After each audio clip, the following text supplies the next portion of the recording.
বাংলাদেশ সেনাবাহিনী আস্তে আস্তে আরো কঠোর হবে একটা ঘোষণা দিয়েছে, টের পাইছেন তো? বিশেষ করে যারা কথায় কথায় দৌড় দিয়ে রাজপথে চলে যান। ভাই ঠিক আছে, জুলাই আগস্ট রাজপথ থেকে উঠে আসছে আগস্ট পরবর্তী বাংলাদেশ, কিন্তু খেয়াল রাখতে হবে এই বাংলাদেশে আপনার আন্দোলন আপনি করেন না, এটা আপনার ব্যক্তি আন্দোলন। যেটা আপনি ক্ষেতের মধ্যে করতে পারেন, আপনি স্কুলের মাঠে করতে পারেন, সোহরাওয়ার্দী উদ্যানে গিয়ে করতে পারেন, জাতীয় চিড়িয়াখানায় গিয়ে করতে পারেন, কিন্তু এমন কোন জায়গায় আপনি করতে পারেন না যেটা আমার সমস্যার কারণ হবে।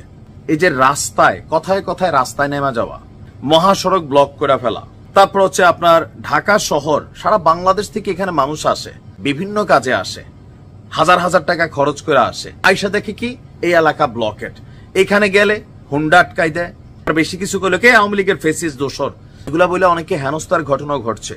আপনি প্রতিদিন যখন এই কর্মকাণ্ডগুলো করছেন মানুষ বিরক্ত ভাই, কারণ রিক্সাওয়ালারা রিক্সা চালাইতে পারে না, ভ্যানওয়ালারা চালাইতে পারে না, সিএনজিওয়ালারা চলতে পারে না, ড্রাইভাররা ভাত খাওয়া বন্ধ।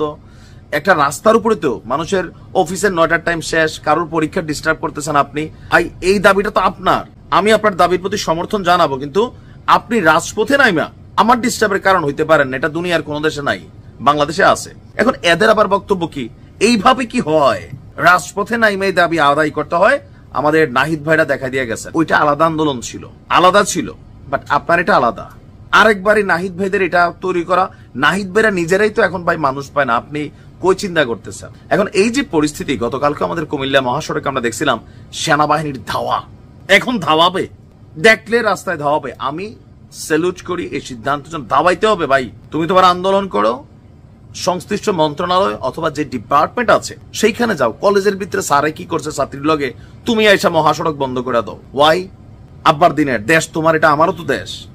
এখন এই যে কথায় কথায় রাজপথে নামা, রাজপথ চেষ্টা, অবরোধের চেষ্টা, আর এগুলার কারণে সড়কে তীব্র যানজট সৃষ্টি হচ্ছে, এই বিষয়ে সেনাবাহিনী কিভাবে কাজ করবে আগামী দিনে? প্রশ্ন ছিল আমাদের সেনা অফিসারদের কাছে গতকালকে সাংবাদিকদের। কর্নেল শফিকুল ইসলাম তো তিনি আপনারা বলছেন যে এই মুহূর্তে বিভিন্ন জায়গায় সড়কে এই অবরোধের ঘটনা ঘটছে, আর এই অবরোধ দুর্ভোগ বাড়াই দেয়, আর্থিক খাত সহ সব খাতই ক্ষতিগ্রস্ত করে। সেনাবাহিনী চেষ্টা করছে যত কম সময়ের মধ্যে এই সড়কের অবরোধ মুক্ত করা যায়। এমনকি গতকালকে ঢাকা কুমিল্লা মহাসড়কে সেনাবাহিনীর অ্যাকশন নিয়েও তিনি কথা বলেছেন। এসসিতে যে বিসিএস কর্মকর্তারা না কারা, তাদের বিরুদ্ধে সেনাবাহিনীর ধাওয়ার অ্যাকশন কথা বলেছেন।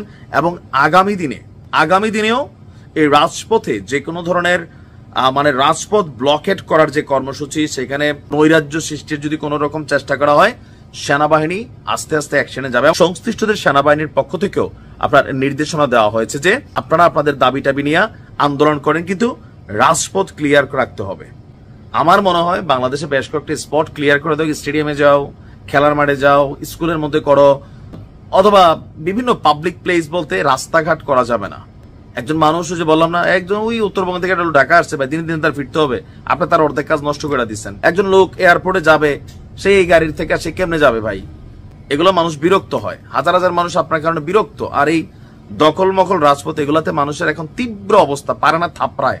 বাস্তবতা এটা, যেটা যৌক্তিক ন্যায়সঙ্গত আন্দোলন আপনারটা আপনি করবেন, ইটস ইউর কি বলছে রাইট, সাংবিধানিক অধিকার, কিন্তু আপনার অধিকার আমার ডিস্টার্বের কারণে সুযোগ নাই। সেনাবাহিনী আমি মনে করি গতকাল যেটা করছে খুবই সুন্দর কাজ করছে।